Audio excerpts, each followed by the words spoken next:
First of all, I'd like to welcome everyone. I'm Joanne Breslin. I'm Vice President of the Varnum Continentals and the James Mitchell Varnum House Museum. And I know that many of you have had the opportunity to visit both House Museum and the Armory Museum today.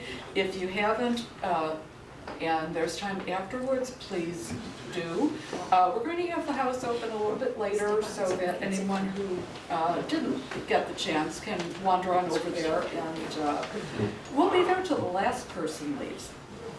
And I want to extend a very special thanks first to the East Greenwich Academy Science Center, and they generously opened their doors to us today for this very special presentation. And of course to the Battle of Rhode Island Association, which is sponsoring today's presentation, and I thank them for making it possible. They'll be speaking a little bit later about the outstanding work they're doing throughout the state as we all prepare to commemorate the 250th anniversary of the Battle of Rhode Island.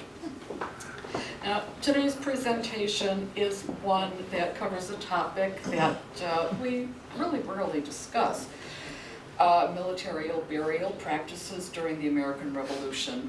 And I was asked by our speaker if I liked corpses, and I didn't know quite how to answer that, but I do think it's a very interesting topic, a very interesting approach, and one that I think says a lot about us as a people.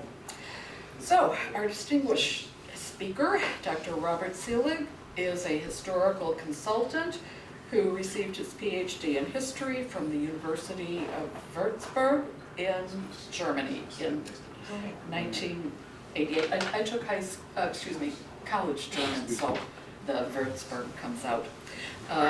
He's published several books on the American War of Independence and is a specialist on the role of French forces under Rochambeau during the war. In 2022, the French government recognized his contributions by awarding him the National Order of Merit. He serves as a project historian to the National Park Service for the Washington Rochambeau Revolutionary Route National Historic Trail Project. And I'm very honored to welcome you here today.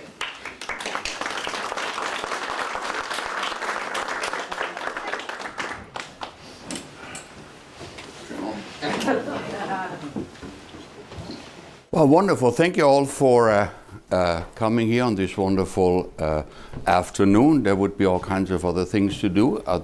There were football on. Some of you would be watching football games, but I'm glad there's no football today. Thank you for your wonderful introduction here.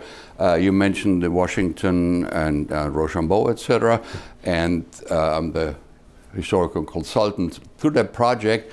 And it started out here in Rhode Island, of course, as we know. So in a way, this is coming back home where it all started, when some of you were still in high school. What I want to talk about today then is, the title is of Skulls, Severed Heads and Skeletons. What does one do with a dead Hessian, redcoat, loyalist, Frenchman, continental soldier, etc.? The easy answer is what? You bury him. Right? And then, ever so often you put up a commemorative stone. This is at Brandywine, the Battle of Brandywine. And then, and every anniversary you have a little celebration. First it's kind of solemn, and then you hit the adult beverages, and then you move on to the next. But the simple answer of, you bury him, of course, opens a whole slew of questions. Who is that you that does the burying, right?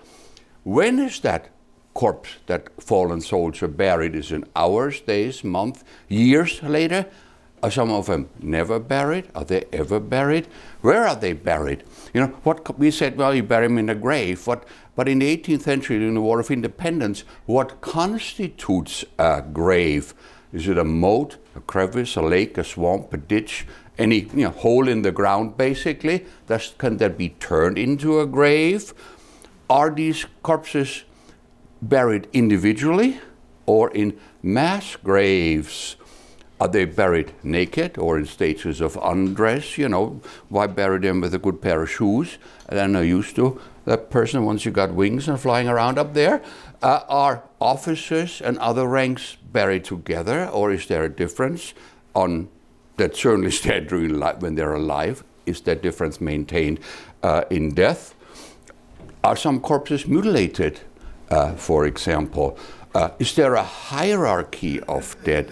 Your fellow soldiers, enemy white soldiers, black soldiers, Native American, are they treated differently once they are dead, since we know they're treated differently while they are alive?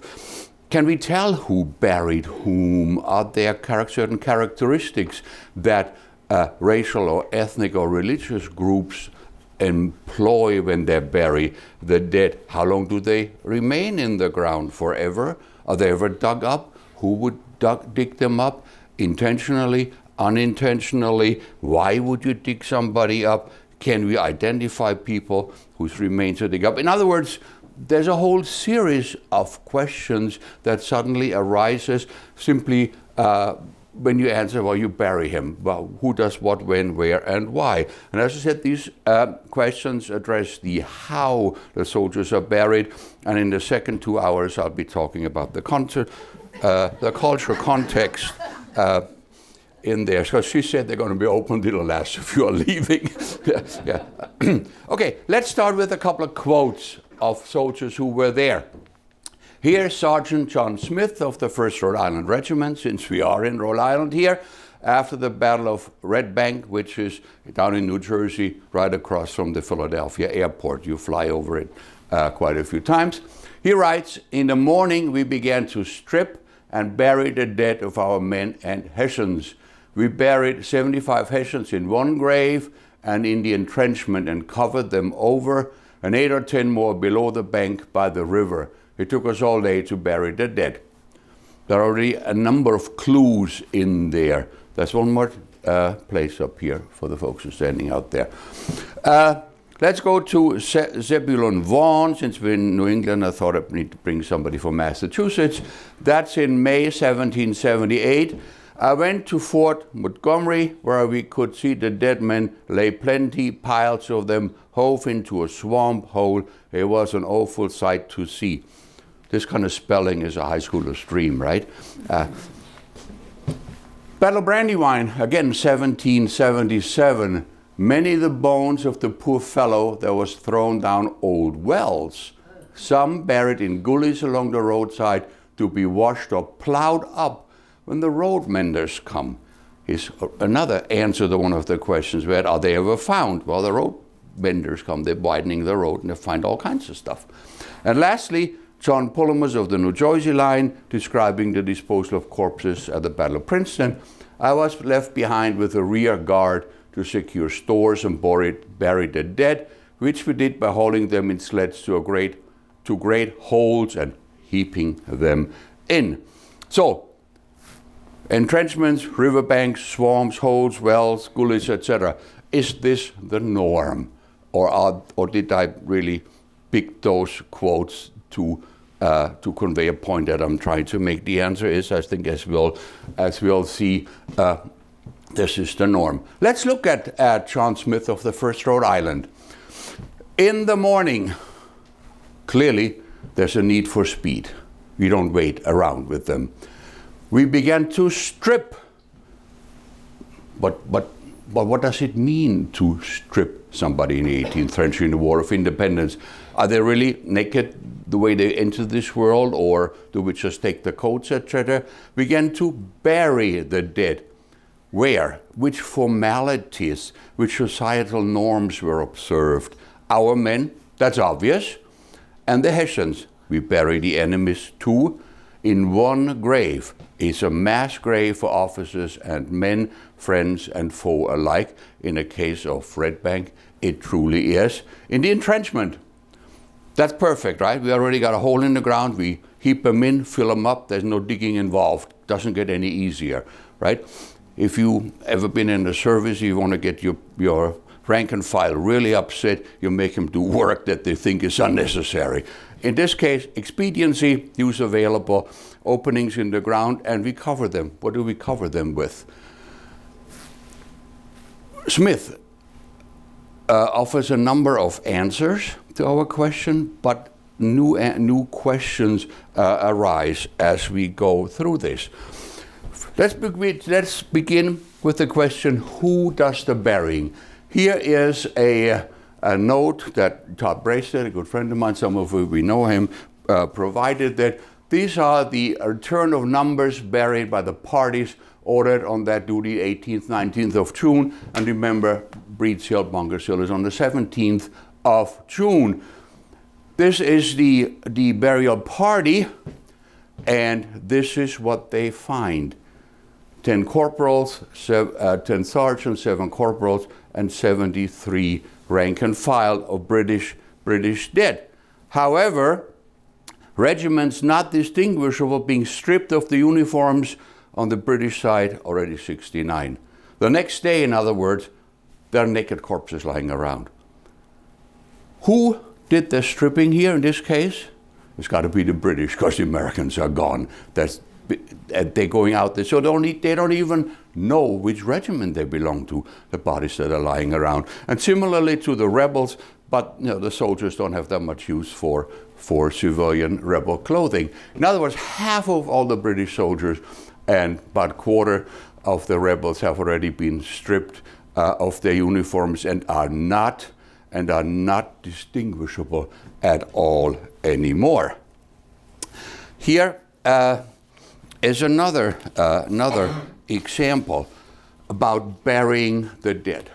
Burying the dead was a most unpleasant task that an officer and the rank and file on this detachment could possibly have. It was a most unpleasant undertaking. As Thomas Anbury, he writes in a letter from Freeman's Farm, which is up at Saratoga, on the 6th of October, right after the Battle of Freeman's Farm, he writes, "The day after our late engagement, I had as unpleasant a duty as can pass to the lot of an officer, namely the command of the party sent out to bury the dead and bring in the wounded. Imagine what I must have felt on seeing 15, 16, and 20 buried in one hole. At Red Bank, they throw them into the moat. At Freeman's Farm, they're buried in one hole." There's speed. Why is this speed? Of course, there's the fear of diseases that is out there, as Deacon Nathaniel Harmon writes after the Battle of Bennington, which is actually at Walloomsac, but the folks over in Bennington had the better PR. After the Battle of Bennington on the 16th of August, 1777, he writes, "It was a rude transaction, but the time was urgent. It was better that the dead bodies of the slain foe should be buried in any manner than left to breed pestilence upon the surface of the earth." So the fear of contagious diseases, pestilence is what he calls it, is certainly out there. But there's another reason why these people have to be carried as quickly as possible in the heat of summer, and that is what? They start fermenting very quickly, shall we say. Nicholas Creswell, for example, down at Staten Island on the 22nd of June, 1777, writes that I was almost bit to death with mosquitoes and poisoned with the stink of some rebels who have been buried about 3 weeks in such a slight manner that wagons have cut up parts of the half-corrupted carcasses and made them stink most horribly. So what constitutes a grave? How deep do they actually dig when you have to bury somebody whom you don't know? As little as possible, just a little dirt, and when the wagons go over it, they actually break the bones and hands and arms or whatever is sticking out. Fort Anne, some of you probably know where Fort Anne is, upstate New York. Corporal Fox of the 47th Regiment of Foot writes in July 1777 that he marched to Fort Anne, encamped there the smell so offensive of the hill that a party of us was ordered to go and bury the dead bodies of the 9th Regiment and the rebels. In other words, both sides, British and Americans, were still lying there. The British had suffered 1 officer killed and 19 men killed and wounded. And here we can have, I want to give you an example of differentiation, if there is any, between officers and enlisted men. Corporal Fox writes, all the enemies killed were carried away in a hollow, and then we observed the ground had just been filled in. On an opening that piece, we found a British officer buried there with his clothes on. We buried them all a few rods to the west of the road. The British officer is Lieutenant Westrop of the 9th Regiment of Foot, and they found him buried with his clothes on. Did they really only strip the enlisted men and not the officers? The answer is no. There's a special circumstance in the case of Lieutenant Westrop, because 2 days earlier, William Digby of the 53rd wrote, we saw many of their dead unburied since the action of the 8th of July, which had been more than 2 weeks earlier, which caused a violent stench. 1 officer of the 9th Regiment, Lieutenant Westrop, was then unburied, and from the smell we could only cover him with leaves. In other words, that's why he is in his uniform still. They just couldn't get themselves to undress him or to actually make much of a grave. They just covered him with leaves. Initially, however, officers are buried separately in separate graves. Again, Anbury from Bemis Height, he writes again on the same letter that I quoted already. He writes, no other distinction is paid to officer or soldier than that the officers are put in a hole by themselves. Our army abounded with young officers in the subaltern line, and in the course of this unpleasant duty, 3 of the 20th Regiment were interred together, the age of the eldest not exceeding 17.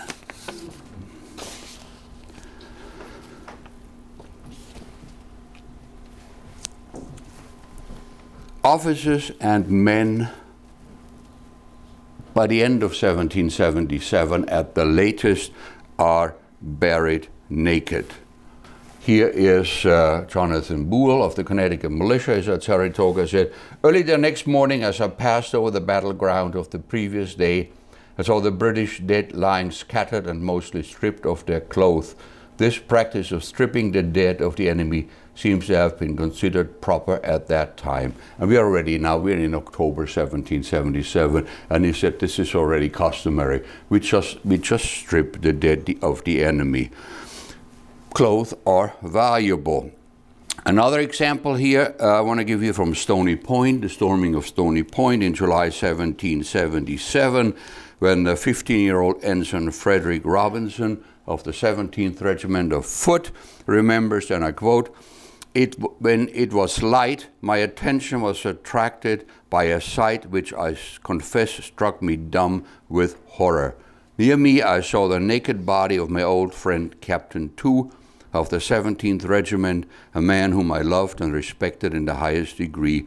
I almost sickened at the sight and was riveted to the spot. And then he goes on to say that the officer who walks him across the battlefield and says, here's the captain, you remember his face, do you know why I'm doing this? And he says, this is because you got to get used to those sights. This is what war is like. I might as well start you as a 17-year-old, as a young ensign, so that you get used to this. And here's another topic for another, as I said, another talk. What does that do to the people who see these mutilated corpses of friends lying around, of executions when people are executed, and the barrel of the musket is less than a foot away from them. We have descriptions like that. There's also a description, before I get sidetracked, there's a Pennsylvania militiaman after Battle of Brandywine says, I'm done. He hands in his musket and becomes a Quaker. Never again. So the emotions that people feel after battle as they see the corpses is a fascinating topic to go into some other time. Robert Means wrote in his pension application that he was drafted after the Battle of Monmouth, and that a British Colonel Monckton was buried at the north corner of the meeting house in Monmouth with the honors of war. And that was the stone that I showed you. It's right where Monckton is buried. But that is the exception to the rule. Unless you're a general or a very well-known colonel on either side, you don't get these honors of war like Monckton does. The most famous, most well-known British officer maybe that gets this separate burial is William Leslie, and the cemetery's grave is there in a cemetery at Pluckerman. He is wounded in the Battle of Princeton and dies a couple days afterwards. And the only reason why he gets this separate burial is because Benjamin Rush knows Leslie's father very well, and it gives this lieutenant, or this captain rather, this final honor. Another example that you may know is Colonel Donop down at Red Bank, who also gets a separate grave, and there's a stone on Donop's grave that's still there in the 1850s. As you can tell here, Johan Ewald marks the grave there, Grabe des totgeschossenen Offiziers. That's done up, but again, that's an exception to the rule. And if anybody ever says, "Oh, I saw the skull of Captain Donop," that's somewhere in Rutgers, I don't believe it. It's a female Native American skull. It's not Donop. The rest, however, as we know, is thrown into the ditches in their wherever they can be buried. Now, to make sure people are aware, the soldiers are aware, society is aware of societal, religious, and other cultural norms, and when there is time after a battle, when independent of whether it's civilians or military does the burial, we'll get to that in a minute, societal norms are observed in there. Ever so often during archaeological work, the evidence of observance of those societal norms comes to light. During archaeological work up at Saratoga on the battlefield of Bemis Height, conducted in 1940, two grave sites containing the remains of four British soldiers were found that had been killed there at Bemis Height. And they were buried, and I quote the archaeological report, the bodies appear to have been carefully placed side by side on their backs. The arms of both were bent as though the hands had been folded across the chest or abdomen. And then he goes on to say that the remains had been laid carefully and evidently with respect in the ditch and covered with wood from the fortification wall. But that is clearly the exception to the rule. And we don't know, at least the report doesn't say whether there was any evidence that those were officers or just two enlisted men who were buried by their buddies when they had some time. Enlisted men, as I think mentioned earlier, are almost always buried naked. On the 24th of June, 1780, after the Battle of Springfield, down there, Ashbel Green, who's a sergeant in the New Jersey militia, becomes a member of the House of Representatives and actually ends up his days as president of Princeton University, writes that he saw 2 or 3 corpses stripped as naked as when they were born. Well, when they say naked, they really mean it. Everything that's useful is stripped of them. Who does the stripping? I already mentioned earlier that in the case of Bemis Height, for example, it must of not Bemis Height, of outside Boston there, it must have been the British soldiers who did the stripping, because the Americans were all gone already. But stripping is done apparently on a first come, first served basis, because if you wait somebody else may have done the stripping. And that includes, of course, women. Women do the stripping as well. After the capture of Fort Washington, Corporal Andrew Long writes, as he saw the British women plundering the dead and wounded of both sides. And Jacob Barnett said he was shot through both legs, left on the field of battle all night, naked, having been stripped by the Hessians or their trolls. And that is the ultimate insult, of course, being stripped naked by camp followers who kind of graze over the battlefield following the soldiers and go through the pockets and whatever, anything that could be useful. So, what constitutes a grave? Let's look at this in a little more detail. Where were they buried? And we already, I gave you some examples already in my these 4 introductory quotes. Thomas Mellon, here, whoops, there used to be, Thomas Mellon of the New York militia, experienced after the Battle of Walloomsac, also called the Battle of Bennington, that no more than a rod from where I fought, we found Captain McClary dead and stripped naked. We scraped the hole with sticks and just covered him with earth. You can imagine how deep that hole is that they scraped out there out of the ground. And we found him and we buried him where? Where he was found. There's no dragging them into a cemetery for half a mile or something more convenient. This is where it's found. This is where we bury him. And he may never be found. Ever so often people come to me and said, Grandpa was killed in the War of Independence in the Battle of Brandywine, for example. Do you know or have any idea where he was buried? And my response is, battlefield of Brandywine is 35,000 acres.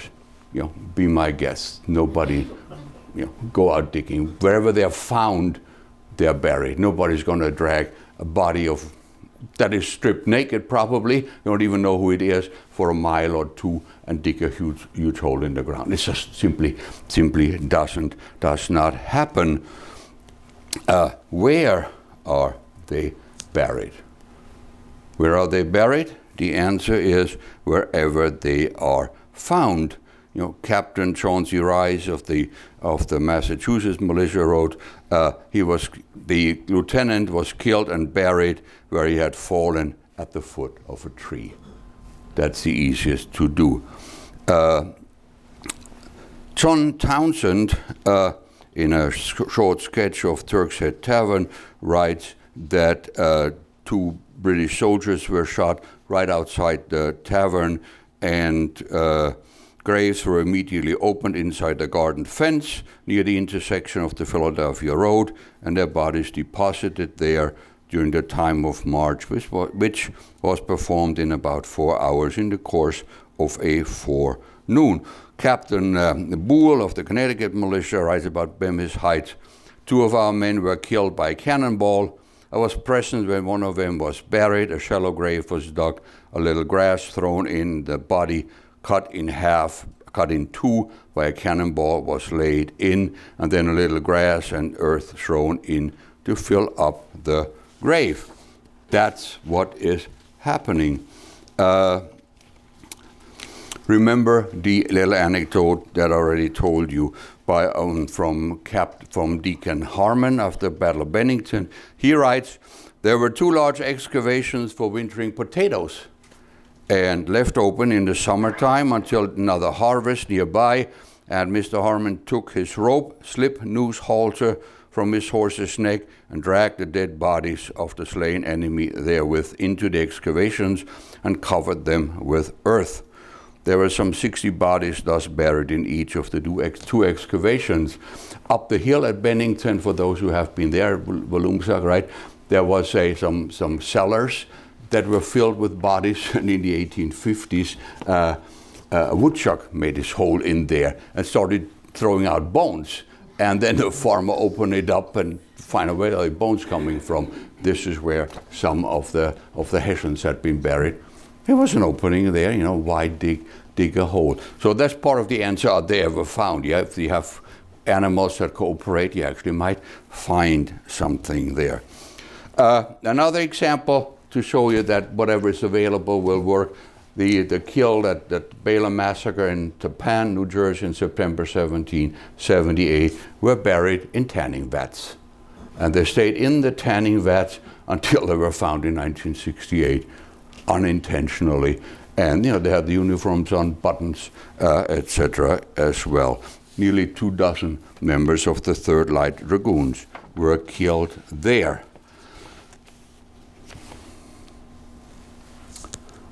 I already showed you this quote here by Amos Brinton. Many of the bones, the poor fellows that lies buried, not very deep in Birmingham Township. Some was thrown down old wells, some buried in gullies along the roadside to be washed or plowed up. Another example of what constitutes a burial in wartime context is here. Again, Fort Montgomery, since we already had that one quote with that wonderful spelling. Here's Captain Samuel Ridgers. He said, when the weather had become mild and pleasant in April 1778, went one day with Dr. Dwight down to view the ruins of Fort Montgomery, distant about 8 or 10 miles. There was a pond just north of the fort, called Garrison Pond up there, where we found the British had thrown in the bodies of their own and our men who fell in the assault of the fort. You throw them into the lake, they're out of the way, right? The water had receded, leaving a number of the bodies entirely out of the water, while others lay covered at different depth. I saw many fine sets of teeth, bare and skeleton-like. Now, if I were talking about the Battle of Waterloo, what would come to mind with teeth? After the Battle of Waterloo, people went out there and took the teeth out of the skulls, out of the jaws, and they were sold, a lot of them in England, for make false teeth, sets of teeth out of it. I just wrote an article again about Waterloo that in the 1820s, 1830s, they went out there and dug up the bones to use as for fire, because they're firing sugar plants that are right in the neighborhood there. Treatment of the dead, expedients of sort. This is again Dwight, who's up there in early May 1778. The first object which met our eyes after we had left our barge and ascended bank was the remains of a fire kindled by some of the cottagers, consuming the bones of some of the Americans who had fallen at this place and left unburied. Partly consumed around the spot where the fire had been kindled, and some had evidently been converted to ashes. Why are they burning the bones? What are they doing with the ashes? Fertilizer for their fields. These bones are going to rot anyways, they might as well get some use out of it. Today, rightly so, let me point out, we are trying to honor the war dead and bring him home to the US, etc. That kind of thinking was totally alien to the 18th century. That's a 19th century thing when we have weeping willows on the grave and all of this. In the 18th century, it's simply not there, whether you know who these people are or not. Expediency of burials. Treatment of the dead. They are thrown into the pond by the British, and they're lying in there. Who threw them into the pond, and why are they only now coming up in this case? Johann Christoph Döhlemann, who's in the Grenadier Company of the Ansbach Bayreuth Regiment, writes that our dead were buried the next day, that would be the 7th of October 1777. The rebels were thrown in the water with a rock tied around their neck in proportion to their weight. And then they disappear. They just come up eventually again a couple years later. Out of sight, out of mind. When there are graves that need to be dug, the least amount of work had to do, which again here with Cisco in his pension application A large hole, a pit, was dug in the earth on the east side of the Rahway Creek near Elizabethtown, into which the enemy threw the bodies of their dead soldiers. And again, they lay so near the surface that the rain washed them bare. You're not going to find a grave that's 6 feet under. It just doesn't happen unless there's a moat or some other hole in the ground that's already 6 feet deep that you can throw them in. Otherwise, the least amount of work will have to do. The bodies are mangled, obviously, from artillery fire, grape shot, etc. Those of you who have fired muskets know when they enter a body, it's nice and round. When it comes out, it kind of flattens out. It's a horrible sight to see. The bodies are mangled and they are buried as quickly as possible, whatever. But sometimes they're not buried at all.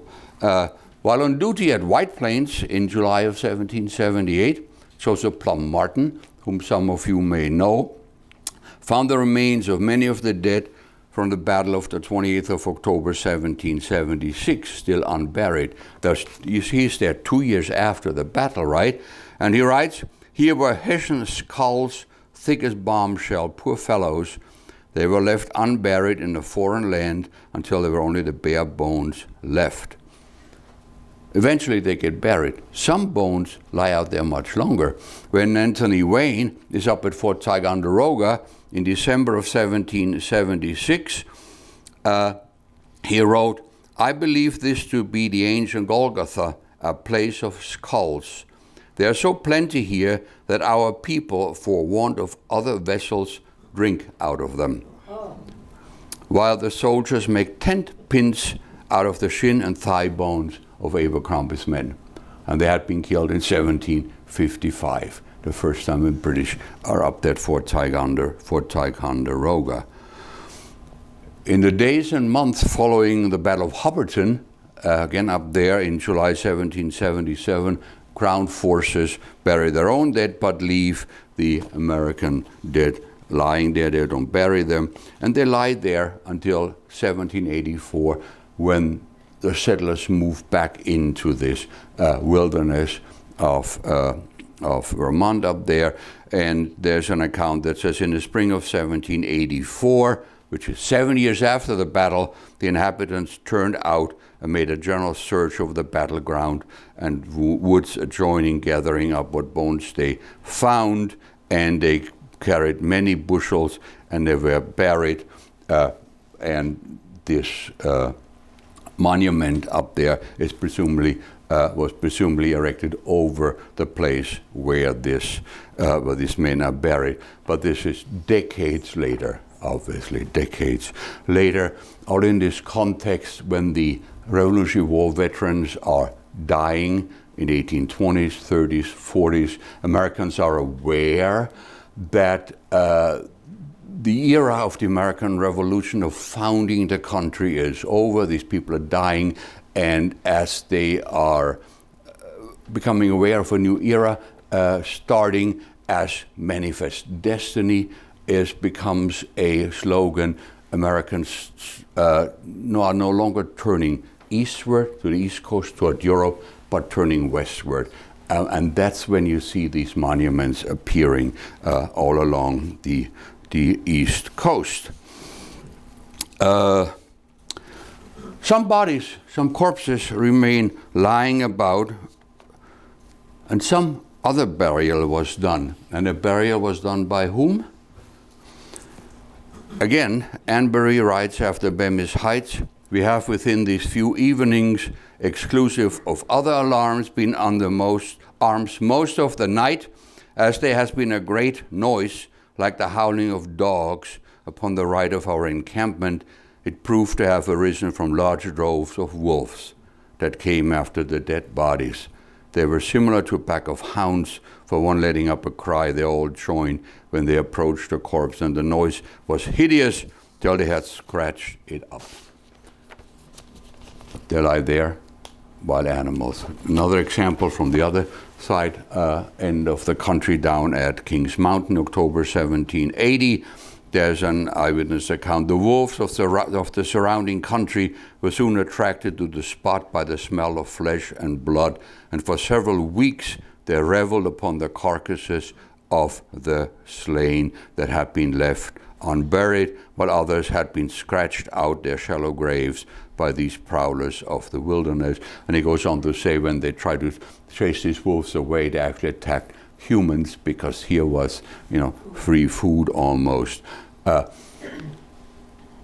we're talking about Kings Mountain, this is down in the south, where this is really a civil war, much more so than up here, that divides families actually in there. And there, the emotional involvement of the population down there, it's a Scotch-Irish Presbyterian rebellion, and they'll show up when they get to kill an Englishman anytime. That even extends to the people who had fallen. It was eventually in 1815 that they finally got together and picked up what's left of the bones and buried them. That was 35 years after the battle, when emotions had finally settled down enough to say, well, we have, let's do something and bury this dead. Okay, so we have military doing the burials, we have wild animals, and of course the third group of people who might be asked to do the burying is the civilian populations that are living in the neighborhood. After the Battle of Princeton, for example, January 1777, Washington had 3 of them, of the British dead, lay dead in and near the main road, which General Washington, seeing, ordered them to be put in the wagons and carried to town, and they desired the country people to bury the dead. Desired the country people to bury the dead. And here we have it again, Townsend writing, I was among a number who attended and performed the duty of burying the dead. And he says it must have been a very disagreeable task after that, lying on the ground from the 11th to the 14th in a hot and sultry time. Who does the burying? Quakers. That is important. Why? When they are found, for example, 1900, doing roadside work again, the bones of a human being, alongside of which lay an old revolutionary musket, accidentally struck by a pick of one of the workmen. This man was buried by a Quaker.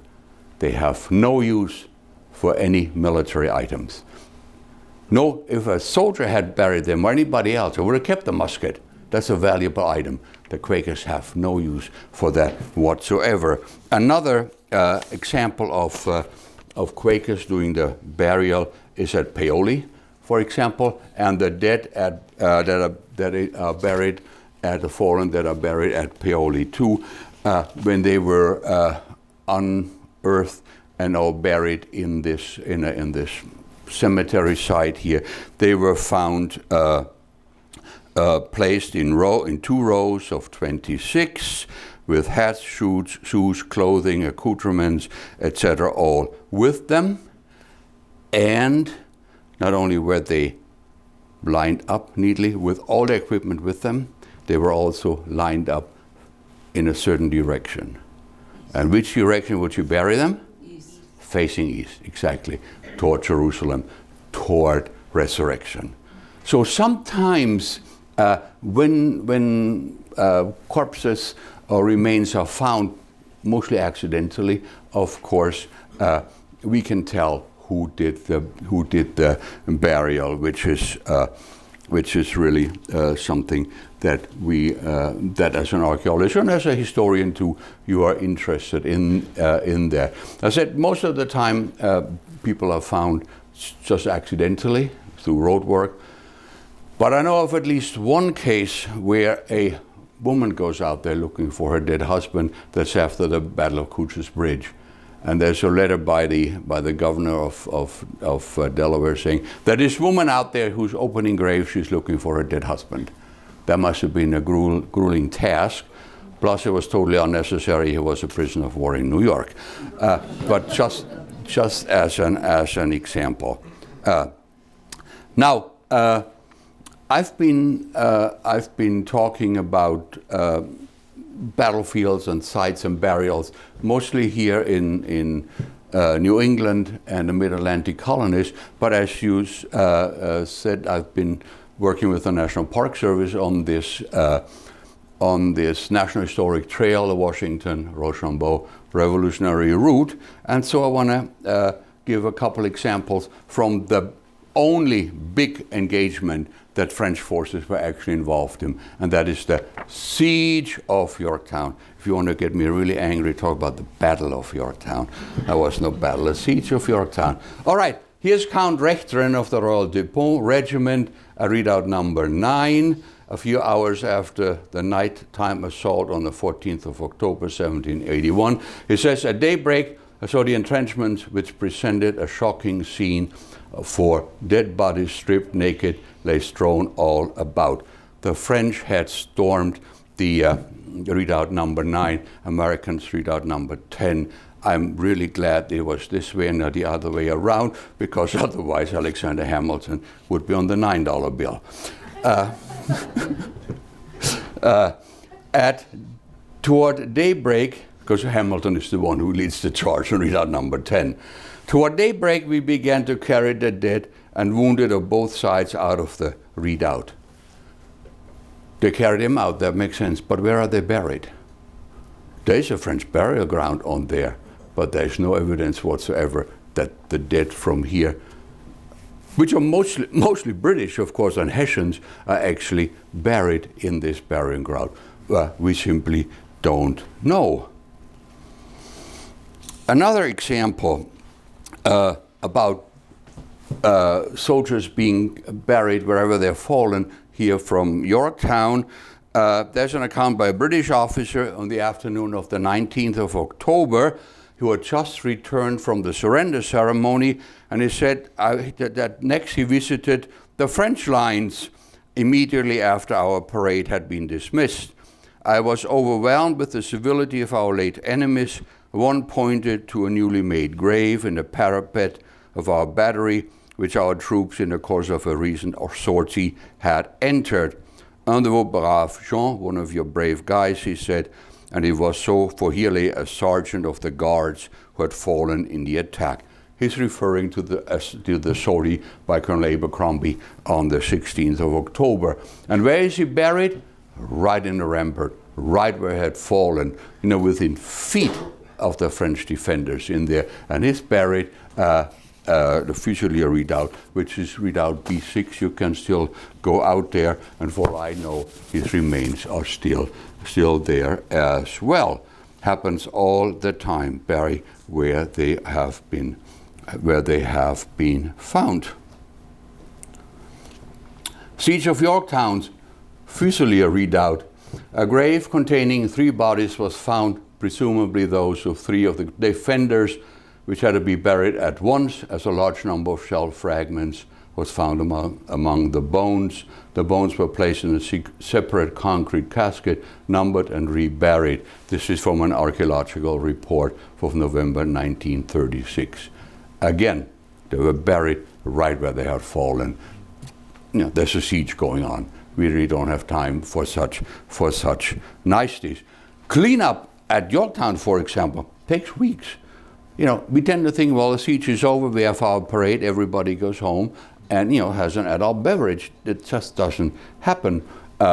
Here's an excerpt from the orderly book of Lieutenant Benjamin of the Light Infantry, and he writes on October 29th, 10 days after the surrender, the brigade which furnishes this day's guard in York will also furnish 3 sergeants and 30 privates to bury the dead bodies and carcasses and cover the other putrid matter in town. In other words, 10 days later, there's still bodies lying around that need to be buried. Cleaning the battlefield, since we're at Yorktown, is a dangerous undertaking. There's all kinds of unexploded ammunition. One bombshells, as they call them, lying around. And there's an account that as the French are cleaning this up, actually they're making the British prisoners of war do the cleaning up. This is pre-Geneva Convention, obviously, and one of these things explodes, and 8 or 9 British POWs are killed in the process, and thrown into whatever hole is available. When we talk about the siege of Yorktown, right, we're only really talking about 1/3 of the siege ring around Yorktown, because there's also on the other side of the river, there's Gloucester, and there's the French Navy that cuts off the escape route for Cornwallis's forces on sea, thanks to one of these rare occurrences that the French actually win a naval battle, which happens to be the most important one for the Americans in this case. A couple of weeks later, it goes the other way around. Over in Gloucester, too, the most important military event there is the Battle of the Hook, which is on the 3rd of October, 1781. And First Lieutenant Charles Moyer of the 23rd Regiment of Foot and 4 British troops are killed. And there's a French officer, Perron, who writes, when I arrived there, and he's maybe 10, 15 minutes after the battle at most, because they are right there as a French column. He, namely Lieutenant Moyer, was already nude. One man had his waistcoat, another his breeches, and a third his boots. They didn't even try to hide that they had stripped this officer, this British officer, in there. The militia did not waste any time. Nobody knows where these British dead are killed, are buried. Nobody knows where the French or the hussars that are killed are buried. And we just finished a big ABPP report, Battlefield Protection Report. There's no evidence of anywhere where they may have been buried. I mean, who knows? As we stay in Yorktown, we do know of at least one burial site in Yorktown, or rather in Williamsburg, where war dead are buried. And even though I said at the beginning I want to focus on actually battles itself and the aftermath of battles, not about wounded, etc. And what I'm talking about is here the graves of French and American victims of the siege of Yorktown in the Governor's Palace that were unearthed in 1930. They are neatly lined up. There's time. They died in a hospital, etc. And how are they lined up? Facing east. Exactly, except for about half a dozen or so, they're facing west. There must be the Republicans or Democrats or one of those. One of those. But they are looking east to Jerusalem and toward resurrection. But let me stop here. I don't want to try your patience too much, plus we're going to have a little quiz afterwards. Here are the questions. Let's see if you remember. Who buries the battle casualties? Whoever is there. It could be your own men, it could be enemies, could be civilians, could be animals in a way. Can we tell who buried whom? Sometimes we can, but those are the exceptions to the rule, unless they are Quakers or Amish or pacifists, something like that. When are they buried? Be my guest. Hours, days, weeks, months, years later. Where are they buried? Wherever there's a hole that could be used. Lakes, swamp holes, tie a rock around their necks. It doesn't really matter. Individually or in mass graves, in the beginning we separate officers, but by the fall of 1777, a naked corpse is a naked corpse in there. Naked or dressed, of course, naked with very few exceptions to the rule. And the one up Westrop, up at Fort Anne, we know they didn't undress him because it just smelled so bad and he was half decomposed already. How long do they remain in the ground? Again, some of them are in there, will they be forever? Some of them are found by road work, archaeological work. I know Wade Katz was just here talking about Red Bank, etc.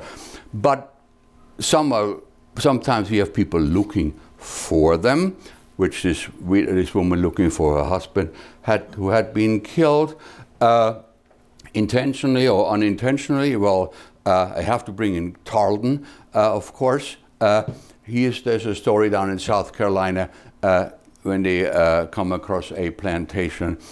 He has the grave dug up because the plantation owner had just died, and he thought maybe there were some valuables in there. There weren't. Another one is a German immigrant named Huck, who leads a Free Corps irregular unit. His corpse is dug up and wired together and is still in California in a medical school. This happens in New England, up in near Bennington, Hopperton as well, that medical students come and dig up the graves and take the bones out, bleach them. Some of them sell the bones to help pay for medical school. Others use them themselves, much to the annoyance of people around to say, don't you have any, and this is in the 1820s, 1830s, people saying, don't you have any feelings who these people are to just dig them up. So, yeah, our good Lord has a wide variety of humans living on this earth. Who would dig them up and why? Can we identify the skeletons? What happens with them? This is all really topic of a couple more hours, but I think you get the idea of what military burials, what military practices are. And the answer is, it all depends who is there, who the commanding officer is, how much time is there. Is it winter, in which case you're not going to dig a hole, you can't dig a hole. In the case of Princeton, they're all dragged into a stone quarry and thrown into a stone quarry. Nobody's going to, with a pick and shovel, make a grave. That's an example up at Fort Ticonderoga, where I think the Pennsylvania line is digging a grave for one of their own, and the New Jersey sees the open grave, and they throw their own dead in there. Somebody did a grave, and there's a fight that erupts in there. Anyway, I could talk for hours, but I have a plane to catch. Thank you very much.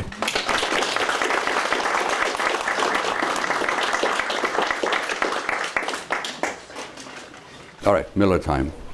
No. Any questions? Yeah. Yes, ma'am. You said they were strip naked, but you didn't explain why were they stripped? Did they need the clothing to put on themselves? Because Clothes are valuable. A pair of shoes is valuable.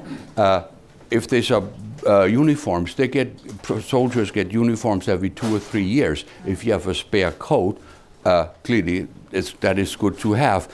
You go through the pockets. You never know what you're going to find in there, even if it's a sewing kit or flints or whatever's in there. You could find some money in there as well. So all of this would be gone if you just bury them with their clothes on.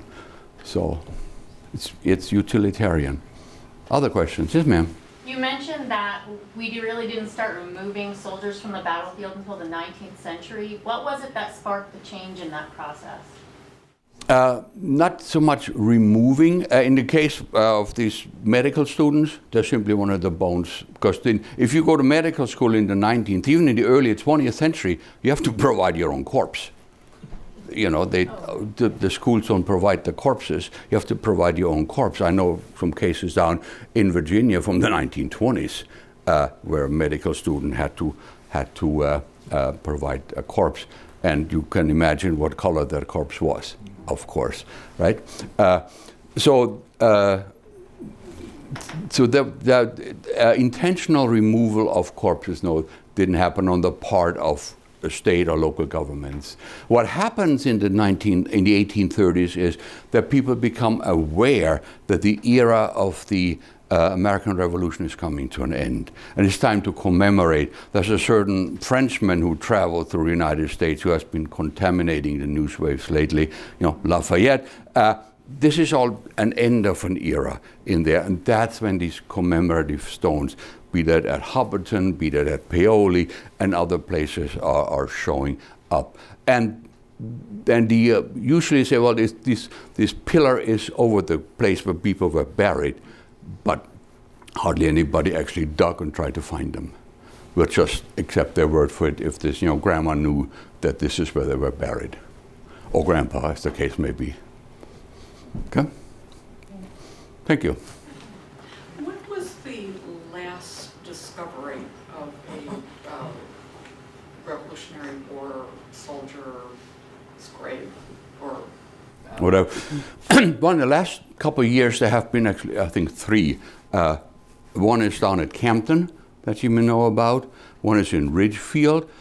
In Ridgefield, there was work done on a house. They were digging out the basement when they found Continental soldiers. One is up at Fort George out on the lake there, where again doing construction, building a house. Remains were found. There used to be a hospital there. Down in Campton, just accidentally, and then about a year and a half ago at Red Bank, there during archaeological work. But nobody was looking for them. This was a public archaeology project. And on the Friday afternoon of the last day, suddenly some skulls and other bones showed up. And there's another example, just about battlefield cleanup. There's also a uniform code in there, and some of you may know there was a guinea gold coin in there. The only reason why this gold coin is in there, in this pocket of this code, is why nobody wanted to search it. Whoever's code that was simply too messy, right? What had happened apparently was they had cleaned the battlefield and pieces of bones, etc., put it in this uniform code and just hove it into the ditch. But I think some of you may have heard Wade Katz's talk. He's the archaeologist. I wasn't involved in that at all. Yes? Would you know how the dead bodies were handled when the prison ships in New York Harbor? For all I know, they would hove overboard and let them float away. Yeah, where they were found years after. There's also a prisoner ship up in Portsmouth, for example, and not just here, not just in New York. These prisoner ships are up and down the East Coast as well, not just New York City. They're just the best known. Though I have a feeling that the numbers were somewhat inflated for propaganda purposes, doing it after the war, because they just don't add up at this point, from what I know. And there's a friend of mine who's working on actually coming up with some more reliable numbers other than 1830s stories, which are then copy pasted over the centuries, as you well know. Yes, sir. I was just wondering if during your research you looked at the Croton River and what happened to Christopher Green in the first Rhode Island. No. I've been involved in Ref War studies for quite a while, and I've been in American Battlefield Protection Program projects, be that Hobbiton, Bennington, Brandywine, Princeton, Battle of the Hook, etc. And in research for this, you find little bits and pieces, and eventually you put them into a for later use file, and then eventually you have enough critical mass to do a talk like that. And if they didn't just appear somewhere, then I don't have it. I mean, I have more. I could talk for another hour or so about treatment of the dead, but this is not. There's no way is there an archive in the U.S. to say, okay, I want to research Revolutionary War dead, where's your file? It simply doesn't exist. It sort of comes up as you do research. There's a wonderful example up at Fort Anne, for example, and somebody finds a skull, and that man had been shot right here under the eye, and the musket ball went up in the brain cavity. Well, you know what happens to the brain cavity? It deteriorates, it's gone. So when they found this skull, he picked it up and shook it. Said, that's a rattle. There's something rattling in there. And he takes the skull to New York City, to this museum that is there, right? And he says, I got a free entry in exchange for this skull. I have no idea what happened to it. So, and then one last thing. What time is it? When I have to get out? Oh, don't worry, this planes leave without me. One last example that I couldn't get to is there a hierarchy of white, black, your own, Indian, etc. Just one last example, at the Battle of Mechang River, which is on the Pennsylvania New York state line in 1779. The day after that battle, 2 American officers, one of them is a Major Pyatt, go out there looking for Native Americans. They find 2 of them. You know what they do with them? They strip them from the hip down, take the skin with them, have it tanned, and use them as waders in water. You would never do this to a white man, right? And these, I know where these waders were until the 1840s, and then they disappear. Even if they were still here, I don't think the Museum of the American Revolution could actually display them. Again, that's a whole other hour of how we treat the dead based on who they are, which skin color they have, and where we are. All right. Yes, ma'am. Right. Did anybody have the responsibility in the company or the regiment or whatever of keeping track of who they lost? Like a clerk? Yeah, there is. It's there, but Who would have that kind of responsibility? usually you would say the person who has to pay the folks, right? But if you have some people like Joseph Plum Martin said, in my 6 years in the army, I got paid once. So, which is down at Elkton, and that's with French money that Washington borrows from Rochambeau, because it says if you march into Virginia, half of the Continental Army is going to desert. So, yeah, there are payrolls, but they're very fragmentary. People just don't get paid in there. So I have never seen, that doesn't mean it's not out there, but I have never seen a breakdown of lists killed in this day in this battle in there. You can do it for the Hessians. You can do it for like a real army, with background and organizational structure and all this. But the Continental Army is an army that's in the making. They have to learn a lot of things on the fly, and there's not usually that much time to do this. All the resources, it all costs money. So, thank you.